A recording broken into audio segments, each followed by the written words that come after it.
Hello दोस्तों, आपका स्वागत है अपने ही प्यारे से यूट्यूब चैनल पर। आज हम क्लास 10 गणित मतलब मैथ्स वास्तविक संख्याएं जो कि आपका क्लास 10 का चैप्टर 1 है।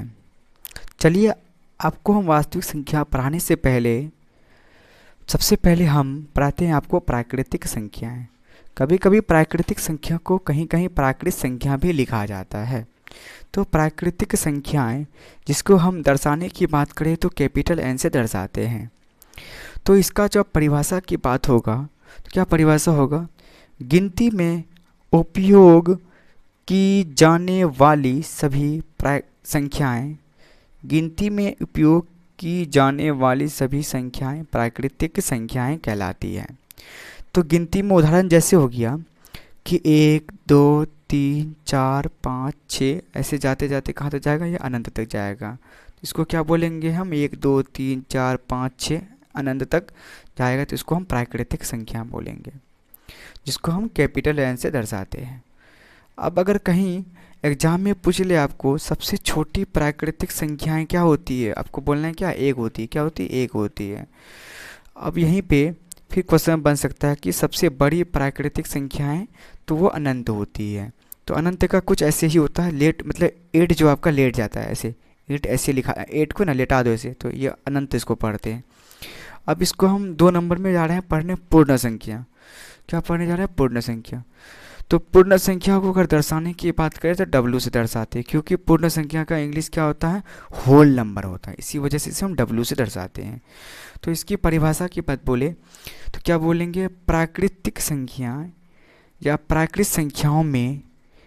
संख्याओं में शून्य को मिलाने पर जो संख्याएं प्राप्त होती है उन्हें पूर्ण संख्याएं कहते हैं। तो आपका 1 2 3 4 5 6 ऐसे जाते जाएगा अनंत तक, उसको हम नेचुरल नंबर बोलेंगे। मतलब इसको क्या बोलते हैं? हम प्राकृतिक संख्या बोलते हैं।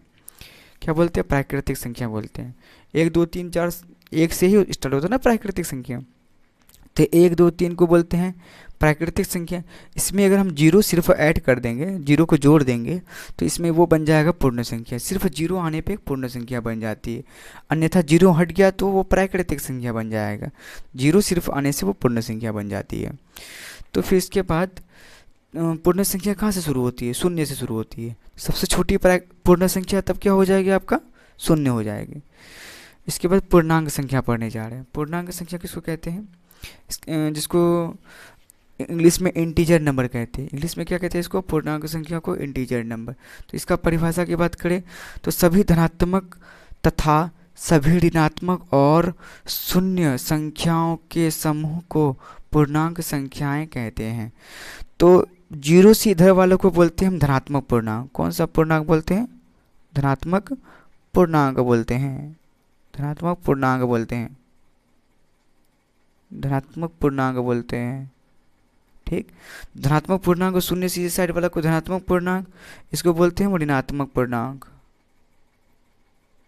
इसको क्या बोलते हैं हम? ऋणात्मक पूर्णांक बोलते हैं। इसको बोलते हैं ऋणात्मक पूर्णांक। और इसको बोलते हैं शून्य मतलब जीरो। तो धनात्मक पूर्णांक, ऋणात्मक पूर्णांक और शून्य को जोड़ दे तो ये जो संख्या बनेगी इसको क्या बोलते हैं? पूर्णांक संख्या बोलते हैं। वही लिखे हम, सभी धनात्मक यहाँ हो गया तथा सभी ऋणात्मक यहाँ हो गया, और शून्य संख्याओं के समूह, समूह मतलब संग्रह जिसको बोलते हैं। समूह मतलब सबको मिलाने के बाद जो संख्या प्राप्त होगा इसको पूर्णांक संख्या बोलते हैं। इसके बाद हम पढ़ने जा रहे हैं भाज्य संख्या। 4 नंबर में भाज्य संख्या पढ़ने जा रहे हैं। 4 नंबर में भाज्य संख्या। तो भाज्य संख्या किसको बोलते हैं? जिसको इंग्लिश में कहते हैं कंपोजिट नंबर। वह ऐसी संख्या जो स्वयं मतलब खुद और एक के अलावा किसी और संख्या से विभाजित हो, है ना, विभाजित होना चाहिए, उसे हम भाज्य संख्या कहते हैं। जैसे उदाहरण में क्या हो गया? 4 से शुरू होता है। भाज्य संख्या कहाँ शुरू होता है? 4 से। 4 6 8 9, तो इसको हम भाज्य संख्या बोलेंगे। मतलब वो क्या होगा? जो कि खुद और एक के अलावा किसी और संख्या से विभाजित हो, उसे हम भाज्य संख्या कहते हैं। जैसे उदाहरण में क्या आ गया आपका? 4 6 8, 4 को हम क्या बोल रहे हैं? भाज्य संख्या बोल रहे हैं। तो इसको कैसे बोलेंगे भाज्य संख्या, क्योंकि देखो 4 जो है खुद का पारा में आता है, मतलब 4 4 से कटेगा और 1 से कटेगा। लेकिन देखो 4 खुद से कटेगा और 1 से कटेगा, लेकिन इसके अलावा तो ये 4 जो है मेरा 2 से भी कट रहा है, इसीलिए इसको हम भाज्य संख्या बोल दिए हम। और जैसे 6 हो गया, 6 खुद से कटेगा और आपका 1 से कटेगा, खुद से कटेगा और 6 लेकिन और 1 से भी कटेगा, लेकिन इसके अलावा 6 जो आपका 3 से भी कट रहा है, साथ ही साथ आपका 2 से भी कट रहा है, तो इसीलिए इसको हम क्या बोलेंगे, इसको बोलेंगे हम भाज्य संख्या बोलेंगे। तो खुद और 1 के अलावा किसी और संख्या से मतलब विभाजित हो रहा है, मतलब डिविजिबल हो रहा है, तो इसीलिए इसको हम भाज्य संख्या बोलते हैं। अब चलिए इसी का उल्टा अभाज्य संख्या पढ़ रहे हैं, तो जो कि 5 नंबर में है। अभाज्य संख्या इंग्लिश में प्राइम नंबर कहते हैं। तो इसका परिभाषा क्या होगा, इसका परिभाषा हो जाएगा वैसी संख्या जो खुद या स्वयं जिसको बोलते हैं और 1 के अलावा किसी और संख्या से विभाजित नहीं हो या ना हो, उसे हम अभाज्य संख्या कहते हैं। उदाहरण में जैसे 2 हो गया, सबसे छोटी अभाज्य संख्या क्या हो जाएगा, तब 2 हो जाएगा। सबसे छोटी अभाज्य संख्या 2, 2 3 5 7 11 13 17 ऐसे जाते जाते जाएगा अनंत तक, बहुत दूर तो जाएगा ना, तो इसको हम अभाज्य संख्या बोलते हैं। कौन संख्या, अभाज्य संख्या। इसको क्यों बोलते हैं अभाज्य संख्या, हम 2 को, जैसे 2 की बात करते हैं, 2 मेरा अभाज्य संख्या, क्योंकि 2 मेरा 2 से कटेगा, मतलब खुद से कटेगा और 1 से कटेगा, नहीं इसके अलावा किसी और से नहीं ना कट रहा है, इसलिए हम अभाज्य संख्या बोलेंगे। अब 5 भी मेरा अभाज्य संख्या, 5 खुद से कटेगा, मतलब 5 5 से कटेगा और 1 से कटेगा, लेकिन इसके अलावा किसी और से तो नहीं है कट रहा है ना, इसलिए हम इसको अभाज्य संख्या बोलेंगे। 5 को यहाँ पे 2 को अभाज्य संख्या बोल लें, ठीक। इसके बाद 6 नंबर में क्या आपका, 6 नंबर में है सम संख्याएँ, जिसको इंग्लिश में इवन नंबर कहते हैं। तो सम संख्या का परिभाषा वैसी संख्या जो 2 से पूर्णतः मतलब पूरा पूरी, विभाज्य मतलब कट जाना, तो हो, उससे हम संख्या कहते हैं। सम संख्या कहाँ से शुरू होता है, 2 से। 2 4 6 8 10, तो हम 2 4 6 8 10 को क्या बोल रहे हैं, सम संख्या।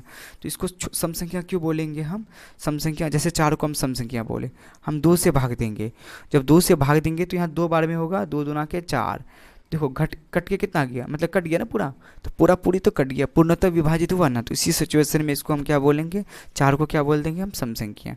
4 के बाद आपका क्या है सम संख्या में, 4 के यहाँ पे 2 भी है सम संख्या, जैसे हम ले लेते हैं यहाँ से 8 ले लेते हैं, 8 भी सम संख्या है, तो 8 को हम सम संख्या बोल ले, तो भाग किससे देना आपको, 2 से भाग देना, 2 से है ना, 2 से भाग दे के चेक करेंगे।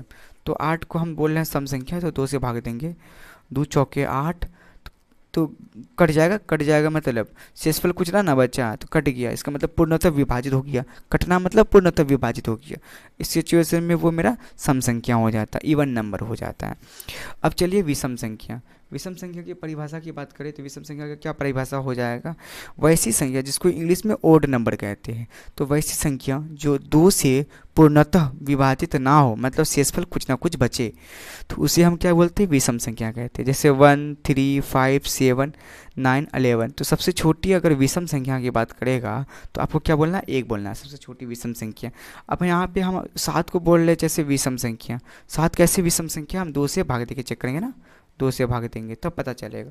तो हम जैसे 7 को हम चेक करते हैं काहे विषम संख्या है, तो हम 7 को चेक करते हैं विषम संख्या क्यों, हम 2 से भाग देंगे, 2 तिया कितना हो जाएगा, 6 हो जाएगा, घट के कितना हो जाएगा 1, लेकिन शेषफल कुछ तो कुछ बच गया ना, इसलिए विषम संख्या हो गया। जैसे आपका 9 भी विषम संख्या है, तो 2 से भाग देते हैं हम, 2 चौके 8 हो जाएगा, घट के कितना हो जाएगा 1 हो जाएगा, फिर तो शेषफल कुछ ना कुछ बचा, तो इसी वजह से 9 भी आपका विषम संख्या हो जाएगा, 7 भी आपका विषम संख्या हो जाएगा, आपका ये ऑड नंबर हो जाएगा। दोस्तों आपको वीडियो कैसा लगा, अगर अच्छा लगा तो ज़रूर हमारे मतलब चैनल पर आप कमेंट करें कि इसी प्रकार वीडियो और भी लाएँ, इससे हमको मोटिवेशन मिलता है। थैंक यू दोस्तों।